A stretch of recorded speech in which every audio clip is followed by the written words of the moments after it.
नमस्कार, मी विशाल परदेशी. गणपती बाप्पा मोरया. मोरया. मोरया म्हणणारा माणूस देखील खास आहे मंडळी. भले मी इंट्रोडक्शन मराठीतनं देतोय, पण प्रश्न आपण हिंदीतनं विचारणार आहोत ताहिर राज भसीन यांना. ताहिर राज भसीन, काय वेगळी ओळख करून द्यायची? मर्दानी या सिनेमातला व्हिलन आपल्याला सगळ्यांनाच भावला, तेवढीच तिची चीड देखील आली. चिचोरेमधला आपण यारीला यारी म्हणत दोस्ताला दोस्त म्हणून मदत करणारा एक दोस्त देखील आपण पाहिला. आणि शिवाय स्पेशल ऑप्सबद्दल तर मोठी चर्चा आहेच, पण त्याहीपेक्षा ताहिरबद्दल मला या अर्थाने खरं तर नवल वाटतं की ज्या पद्धतीने त्यांनी त्यांचा या इंडस्ट्रीतला 11 वर्षांचा प्रवास पूर्ण केलेला आहे आणि ज्या स्टेजवरती ते वावरत आहेत, खरंच याबद्दल त्यांना हॅट्स ऑफच म्हटलं पाहिजे. ताहिर, बहुत बहुत स्वागत आपका न्यूज़ 18 लोकमत के स्टूडियो में. देखो 11 साल पूरे हुए हैं, गणपति बाप्पा यहाँ पे विराजमान है. मैं ऐसा नहीं पूछूंगा कि पीछे मुड़ के क्या लग रहा है, वो तो बहुत पुराना सवाल हो गया. पर पहला सवाल मैं ये पूछूंगा कि बाप्पा से आपका नाता क्या है? भप्पा से मेरा मतलब नाता बहुत पुराना है, क्योंकि अब कुछ बहुत से लोग जानते नहीं हैं ये बात, पर मेरी नानी जो हैं वो महाराष्ट्रन है, उनका सरनेम बखले है. क्या बात है. और इस वजह से जब भी हम उनके घर जाया करते थे तो एक गणपति बप्पा की एक मूर्ति घर में मंदिर, हमेशा वहाँ पर आरती होना, और गणेश चतुर्थी हमारे घर में बहुत धूमधाम से मनाई जाती थी. और आज मुझे बहुत खुशी हुई क्योंकि इस सीज़न का ये पहला मेरा दर्शन है गणपति जी का, और ये लोकमत न्यूज़ 18 में हुआ. ये एक बहुत खुशी का अवसर है मेरे लिए. नहीं नहीं, बिल्कुल हमारे आपके नानी जी को बताइएगा कि आपने जो इंटरव्यू आज तक दिए हैं उसमें आप मराठी चैनल भी इंटरव्यू देने के लिए जा रहे हो, यहाँ से आपकी शुरुआत हो गई है. जी बिल्कुल, मेरे हिसाब से मेरी नानी अब मुझे सक्सेसफुल मानेंगी, क्योंकि मैं एक मराठी चैनल में इंटरव्यू दे रहा हूँ. और मैं दर्शकों को ये भी बताना चाहूँगा कि हालांकि वो रहती दिल्ली में है, पर कुछ ही दिनों में मैं जाने वाला हूँ उनसे मिलने, और यहाँ के मोदक ज़रूर लेके जाऊँगा उनके. बिल्कुल, मी ताहिरला असं आवर्जून सांगितलेलं आहे की जाताना तुम्ही इथून त्यांच्याकरता उकडीचे मोदक घेऊन जा, जे त्यांना खूप आवडतील. ताहिर, जैसे आपने बताया कि बाप्पा से आपका बड़ा नज़दीकी नाता है, कभी इस माहौल में गणपति के लिए दोस्तों के घर आना जाना होता है आपका? जी हमेशा. मैं यहाँ पर बम्बई में अकेले रहता हूँ, तो मैं अपने घर पर गणपति नहीं रख पाता. हालांकि मैं रखना चाहता था, फिर मेरे नानी ने मुझे कहा कि अगर रखोगे तो फिर उनका ख्याल रखना, फिर वहाँ मतलब घर पे डेकोरेशन करना, खाना परोसना, 10 दिन की पूजा, ये सब करना पड़ेगा. तो मैंने डिसाइड किया काम के कारण ये मुमकिन नहीं है, पर जो मेरे आसपास के दोस्त हैं जो मुंबई में रहते हैं, उनके घर जाना, आरती करना, प्रसाद खाना सबसे पहले, और जो खाना बनता है उस सब का आनंद लेना, ये सब मतलब गणपति का मतलब ही एक तरह से एक फैमिली और फ्रेंड्स के साथ एक सोशल इंटरेक्शन जो है वो करना. ताहिर, 11 साल मुंबई में हो गए आपको, अभी आप भी मी मुंबईकर बन गए हो, तो इसकी वजह से मैं जब भी ये गणपति का माहौल आप देखते होंगे, कभी जाना हुआ है, नाचना हुआ है गणपति में, ऐसा कभी मौका आया है? जी बिल्कुल. मैं बम्बई में एक खास इलाका है जहाँ पर फिल्म और टीवी के लोग रहते हैं, वर्सोवा, और वहाँ पर विसर्जन का माहौल तो 10 दिन रहता ही है. आप ये मानो कि आप चाहते भी नहीं तो मतलब आप उस माहौल में शामिल हो जाते हैं. तो शुरू के सालों में हम तो काफ़ी जाते थे, क्योंकि मतलब मैंने तो पहली बार देखा था बम्बई में आके कि ट्रक में डीजे लगे हुए हैं, पूरा मोहल्ला, पूरी बिल्डिंग अपने ढोल वाले बुलाते हैं, हर बिल्डिंग अपना विसर्जन अलग से करती है. तो मतलब आई थिंक होली के बाद ये मेरा सबसे फेवरेट अवसर है, क्योंकि इतना नाचना, इतना गाना, और एक कम्युनिटी का एक होना. आई थिंक दो ही टाइम होता है बम्बई में, एक होता है क्रिकेट मैच में और दूसरा गणेश चतुर्थी में. ताहिर, चलो 11 साल का अभी तक का आपका इतना बड़ा स्ट्रगल रहा है, और जिस तरह से अलग अलग भूमिकाओं ने हमने आपको देखा, वो सराहने वाली बात है. यशराज से आपने शुरुआत की थी, आज आप खुद को कहाँ देखते हो?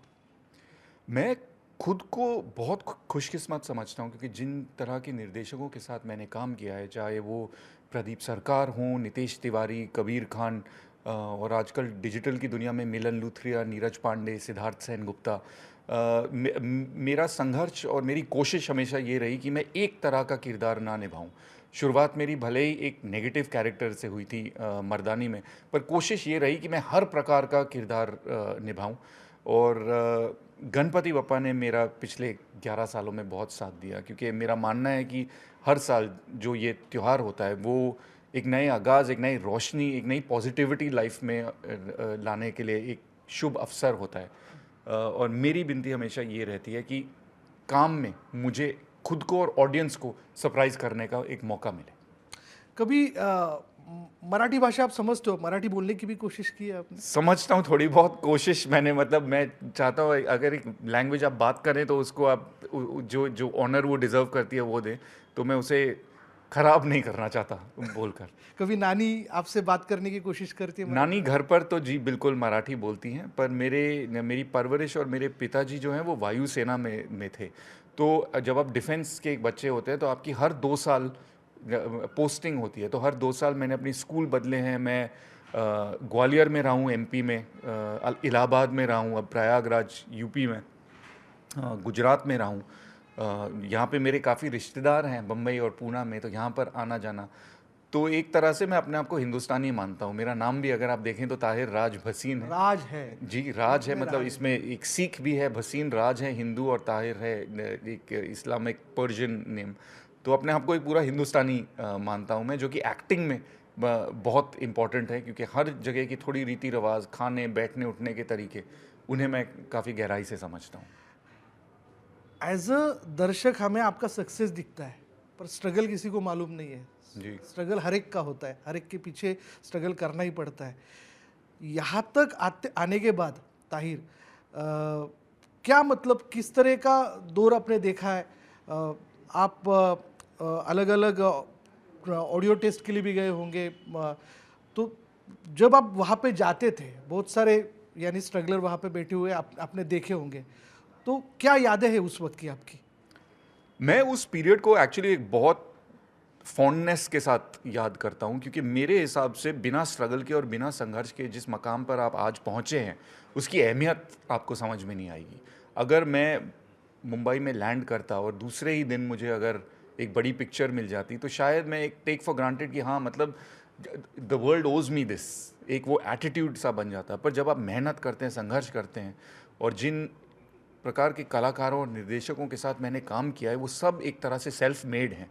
चाहे वो नवाजुद्दीन सिद्दीकी हो, जॉन इब्राहिम हो, तापसी पन्नू, या डायरेक्टर्स में भी अगर नीरज पांडे को देखा जाए, या कबीर खान, ये सब एक तरह से बम्बई आते हैं, बम्बई आते हैं, और ये जो शहर है उन्हें एक मौका देता है अब टू प्रूव योर सेल्फ। तो एक काफ़ी टेस्टिंग जो है टाइम रहा है। और आज जिस मकाम पर मैं हूँ, मैं क्योंकि उन दौर से गुजरा हूँ जहाँ पर मैं एक ऑडिशन में गया हूँ, दूसरे लोगों को देखा है। मर्दानी जो मेरी पहली पिक्चर थी, 500 लड़कों को बुलाया गया था, वो फिर एक रियलिटी टीवी की तरह क्या क्या 500। सीन था उस वक्त जब 500 लड़कों में आप बैठे थे? जी तो हम कंपेयर भी करते एक दूसरे को, जी ये तो मुझसे टॉल दिख रहा है, ये तो फिटनेस में ऐसा दिख रहा है। जी मतलब उस वक्त भी एक घबराहट हो रही होगी मन में? 100% घबराहट थी। पर उस दौरान तक मैं करीब 100-150 ऑडिशन ऐसे दे चुका था जिनको मैं देकर रिजेक्ट हो चुका था। तो एक तरह से रिजेक्शन से दोस्ती कर ली थी मैंने, कि आप एक्सपेक्ट ही करते हो कि यार ज़्यादा से ज़्यादा क्या होगा, नहीं होगा। क्या बात जब आप उस मन से जाते हैं कि मैं देता हूँ अपना बेस्ट देने के लिए, और ये सिर्फ एक एक्टर होने के लिए नहीं, आप अगर आप म्यूजिशियन बनना चाहते हैं, अगर आप रिपोर्टर बनना चाहते हैं, अगर आप राइटर डायरेक्टर कुछ भी बनना चाहते हैं, अगर आप ये सोच के जाएंगे कि यार होगा कि नहीं होगा, खुद ही आप इतने टेंस हो जाएंगे कि कभी परफॉर्म नहीं कर पाएंगे। तो कंपैरिजन थी। आई थिंक कंपेयर करना एक ह्यूमन नेचर है, पर उसे ओवरकम करना, वहीं अंतर हो जाता है कि कौन जीतेगा या कौन हारेगा। पहले ही इंडस्ट्री में आते ही आपने विलन का रोल किया, निगेटिव रोल किया। मैं आया था तो हीरो बनने के लिए, पर हीरो विलन कर रहा हूँ, तो कोई खलन है आज भी मन में? नहीं, जिस एक्टिंग स्कूल में मैं गया था वहाँ पर सिखाया गया था, और आई थिंक एक फेमस कहावत भी है कि कोई रोल बड़ा या छोटा नहीं होता, वो एक्टर जो है बड़ा या छोटा होता है। उस एटीट्यूड से मैंने मर्दानी को अपनाया। और मैं अगर सच कहूँ तो जब एक मर्दानी जैसे एक फिल्म आती है, जब प्रदीप सरकार डायरेक्ट कर रहे हैं, आदित्य चोपड़ा प्रोड्यूस कर रहे हैं, तो आई थिंक वो एक होता है ना क्रिकेट मैच में, आपको एक बॉल पर छक्का मारने वाला सिनारियो हो जाता है कि जो आपको मिल रहा है, you have to take it and then try and do your best. आपको मालूम है ताहिर, आपका मराठी से नाता बहुत नज़दीकी है। अगर क्रिकेट की बात निकली तो मैं 83 पे जाऊंगा। जी सुनील गावस्कर का रोल, लिटिल मास्टर का रोल, जी तो मतलब कैसे मिला, क्या वो किस्सा है?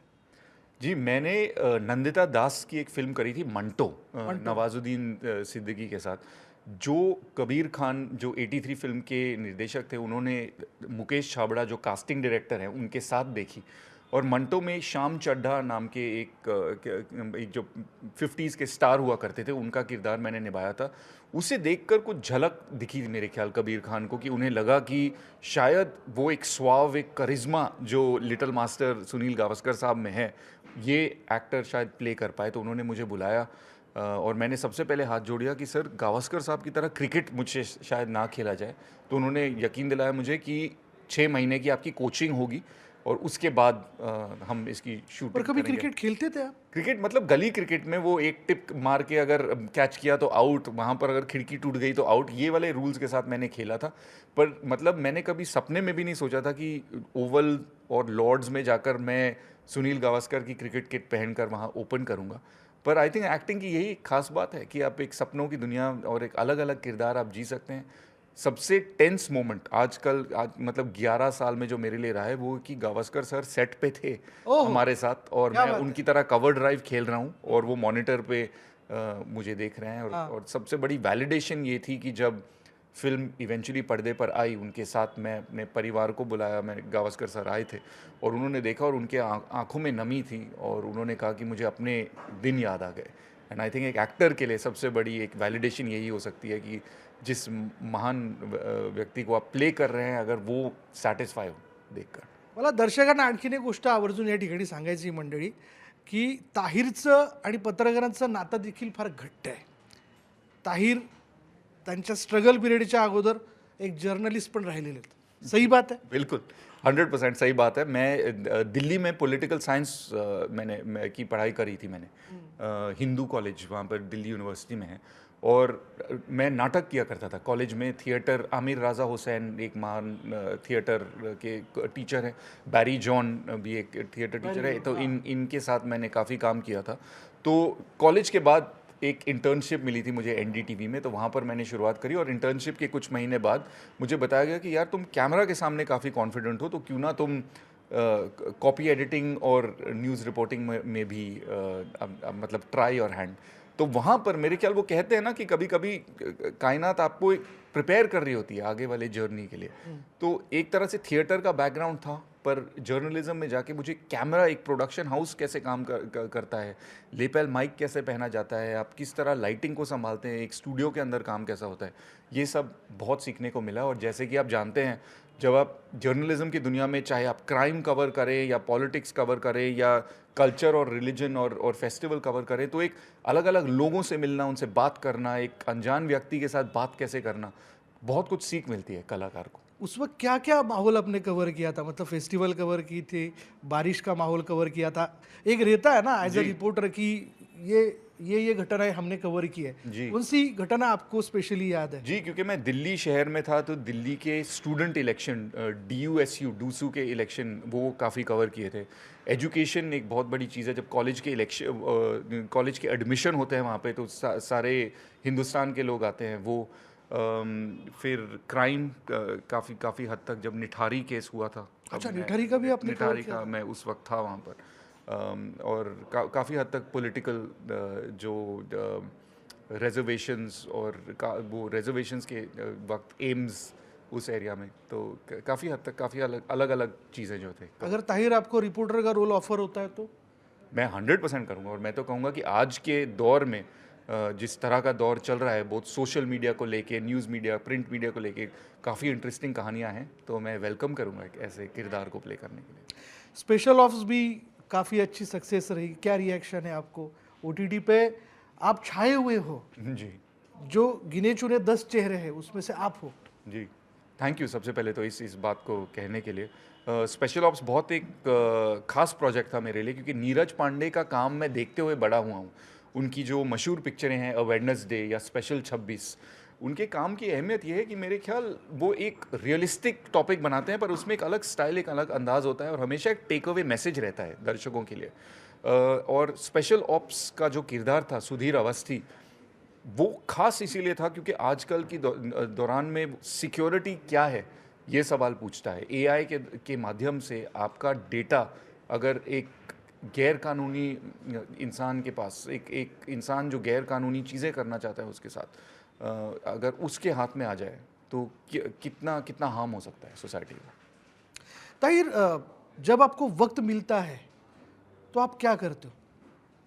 वक्त अगर मिलता है, जब मैं काम ना कर रहा हूँ, आपका मतलब, मुझे पढ़ने का बहुत शौक है। मैं घर पर अभी फिलहाल क्या किताबें पढ़ रहे हो मतलब? एक युवाल हरारी के एक किताब है नेक्सस, तो मैं वो पढ़ रहा हूँ। काफ़ी दिलचस्प किताब है जो हमें बताता है कि टेलीग्राफ और चिट्ठी लिखने के टाइम से सोशल मीडिया और एआई के दौर तक कम्युनिकेशन में कितना बदलाव आया है। काव्य संग्रह भी पढ़ते, कविताएं भी पढ़ते हैं आप?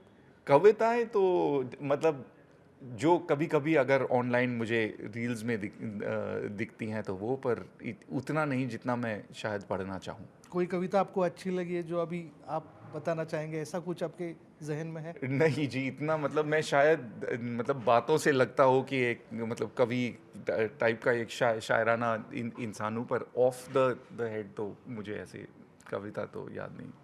कुछ सवाल दर्शकों के ऐसे भी है कि दिल्ली का ये बंदा जब मुंबई में आया, 11 साल मुंबई आप देख रहे हो, इसके आगे भी आप काम यहाँ पे करोगे, तो मुंबई की ऐसी कौन सी बात आपको पसंद है जिससे आप ऐसा डिसाइड करो कि हाँ भाई मुझे सेटल होना है तो मुंबई में ही होना है? जी, दर्शकों को मैं ये बताना चाहूँगा कि क्योंकि मेरे पिताजी वायुसेना में थे, हर 2 साल मैं शहर बदलता था। जैसे कि मैंने पहले कहा, मैं चंडीगढ़ में, इलाहाबाद, प्रयागराज, जामनगर में रहा हूँ। मुंबई एक ऐसा शहर है जहाँ पे मैंने अपनी ज़िंदगी के सबसे ज़्यादा साल गुजारे हैं। तो जब एक इंसान 2-2 साल हर जगह रहता है, फिर आकर एक जगह में 11 साल रह लेता है, तो थोड़ा अपनापन लगने लगने लगता है। हालाँकि मैं जानता हूँ कि जो इंसान यहाँ पर पैदा हो, पला-बड़ा हो, वो शायद मुझे देखे कि यार ये दिल्ली से आया है, पर अपने आप को मैं उतना ही मुंबईकर मानता हूँ जितना मतलब दादर में कोई रहने वाला इंसान। मुंबई के बारे में वो एक कहते हैं ना कि Bombay is a city, Mumbai is an emotion. मैं उस बात में यकीन करता हूँ क्योंकि यहाँ पर इंसान की शोहरत, उसका पैसा देखकर उसकी कदर नहीं की जाती, उसका काम देखकर उसके टैलेंट और काम देखकर उसकी कदर करी जाती है। और यहाँ पर देखें तो चाहे वो सड़क पर केले बेचने वाला हो या उबर चलाने वाला हो या कंपनी का सीईओ हो, सब संघर्ष कर रहे हैं अपने लेवल पर। सब जो है वो एक तरह से स्ट्रगल कर रहे हैं। तो एक बहुत ही वेलकमिंग सिटी है। वो ये नहीं पूछती कि आप कहाँ से आए हैं, आपका मज़हब क्या क्या है, आपकी भाषा क्या है, आप काम क्या करते हैं, आपका टैलेंट क्या है और आप कितनी मेहनत कर सकते हैं। ये मुंबई की एक बहुत ख़ास बात है। और यहाँ का खाना, वड़ा पाव, ओहो, क्या बात है! जुहू चौपाटी की बात, खासकर इस मौसम में जुहू चौपाटी की चाट, और मतलब मैं तो कहूँगा किनारे किनारे पे जो शिव सागर भी हो, वहाँ का जो जो खाना है वो कहीं और नहीं मिल सकता। वो हिंदुस्तान में क्या, मैं तो कहूँगा दुनिया में कहीं नहीं मिल सकता। मुंबई के कुछ स्पेशल वड़ा पाव आपने टेस्ट किया है कभी? जी बिल्कुल, वड़ा पाव। और मैं मतलब कहीं मतलब खास ऐसे वड़ा पाव स्टॉल नहीं, मैं कहूँगा जो गली में है, जो साइकिल पर भी जो street vada pav food. Street food जो है वो, और यहाँ के जो ईरानी कैफ़ेज़ हैं, वहाँ का बन मस्का, और मटन बेरी पुलाव वहाँ का जो खास है। दिल्ली की कौन सी बात मिस करते हो आप? दिल्ली में अगर मैं तुलना करूं तो मैं हमेशा ये मानता हूं कि दिल्ली जो है मेरे माँ के जैसे है, क्योंकि उसने मुझे बहुत प्यार दिया, परवरिश करी और मेरे को बड़ा किया। और बम्बई मेरे पिताजी जैसे है क्योंकि इसने मुझे डिसिप्लिन सिखाया, काम करना सिखाया। तो दिल्ली में वही जो बचपन के दोस्त हैं, जो स्कूल कॉलेज में जो मेरे साथ थे वहाँ पे, और दिल्ली की जैसे बम्बई में मुझे गणपति में जो यहाँ पे शुभ अवसर होता है, जो जिस तरह का वातावरण माहौल बनता है, दिल्ली की दिवाली मैं कहूँगा मुझे बहुत खास लगती है। तो क्या फ़र्क लगता है आपको दिल्ली की दिवाली और महाराष्ट्र की दिवाली? वहाँ बड़े धूमधाम से मनाई जाती है। धूमधाम तो दोनों, हर दिवाली तो मैं कहूँगा हर शहर में, पर दिल्ली में आई थिंक फेस्टिवल्स ज़्यादातर मेमोरी में खास रहते हैं। और उस जगह जहाँ पर आप बचपन के, जब आप 8 साल के थे और आप उन्हीं गलियों में आप बड़े हुए हैं, तो मेरे ख्याल से वो एक मेमोरी जो है बचपन की, वो बस वही अंतर है कि वहाँ पर जो है मेरे कुछ बचपन के दोस्त हैं, मेरे रिश्तेदार हैं वहाँ पर। और दिवाली एक ऐसा अवसर हो जाता है कि घर पर जो है गणेश लक्ष्मी की पूजा होती है, रिश्तेदार जो है वो पास आते हैं। और यहाँ पर ज़्यादातर मेरे काम के जो दोस्त हैं वो रहते हैं। एयरफोर्स बैकग्राउंड आपका फैमिली का रहा है, आज इतनी बड़ी स्ट्रगल के बाद आप एक सक्सेसफुल एक्टर हो, तो फिर भी कोई आपके ऐसे रिश्तेदार आपको मिलते बोलते कि यार तू एयरफोर्स ही ज्वाइन कर लेता तो अच्छा था, ये क्यों कर दे बेटा है तू? नहीं नहीं, बिल्कुल मतलब ऐसे नहीं। मैं बस फ़र्क ये बताऊंगा कि मेरे पिताजी जो थे वो आसमान में उड़ा करते थे अपने लड़ाकू विमान के साथ और मैं सितारों के साथ। वाह वाह, तो क्या बात है। मतलब एक तरह से मैं भी उड़ान भर रहा हूँ, और मैं मतलब बहुत शुक्रगुजार हूँ पूरे डिफेंस फोर्सेस और वायुसेना का, क्योंकि जब भी मेरी कोई सीरीज़ आती है या फिल्म आती है, सबसे बड़ी ऑडियंस जो है वो वही है। और चाहे मैं एक पॉजिटिव कैरेक्टर करूँ या नेगेटिव, जिस तरह का फीडबैक, जिस तरह का प्यार मुझे डिफेंस फोर्सेस से मिला है, वो और किसी भी कम्युनिटी से नहीं मिला है। मुंबई अगर फैंस मिलते हैं तो ज़्यादा से ज़्यादा कौन से रोल से आपको पुकारा जाता है, रोल के नाम से आपको पुकारा जाता है? बहुत दिलचस्प सवाल है ये, क्योंकि डिपेंड करता है कि मैं मुंबई में कहाँ हूँ। अगर मैं बांद्रा में या चेंबूर एरिया में हूँ तो डेरिक, क्योंकि डेरिक डिसूजा उसका नाम था, तो छिछोरे कैरेक्टर जो है लोगों को बहुत पसंद आता है। वो फुटबॉल खेला करता था। अगर मैं ये माहिम दादर साइड में हूँ तो 83 का गावस्कर जो है बहुत का बहुत जिक्र होता है। और सुधीर अवस्थी जो मैंने अभी स्पेशल ऑप्स 2 में प्ले किया है, वो एक हिस्सा है जो मैं स्पॉइलर नहीं देना चाहूँगा, पर वो एक मराठी गेस्ट हाउस में भी रहता है, तो उस सीन का जो है बहुत जिक्र हुआ है। ताहिर के दिल के नज़दीक कौन सा रोल है, विलन या हीरो?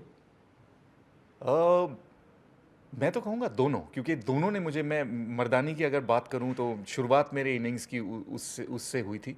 मैं ग्रे कैरेक्टर्स को पसंद करता हूँ, क्योंकि मैं उस प्रकार के किरदार को देखते हुए बड़ा हुआ हूँ। चाहे वो बाजीगर का शाहरुख खान हो, या रंगीला का आमिर खान, या अग्निपथ के अमिताभ बच्चन, या हासिल के इरफान खान।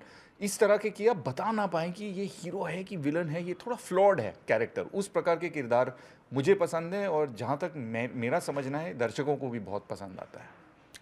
आप रियलिस्टिक रोल करना बहुत पसंद करते हो, आपका ड्रीम रोल क्या है? आने वाले दौर में ऐसा कौन सा रोल है जो आप करना चाहोगे?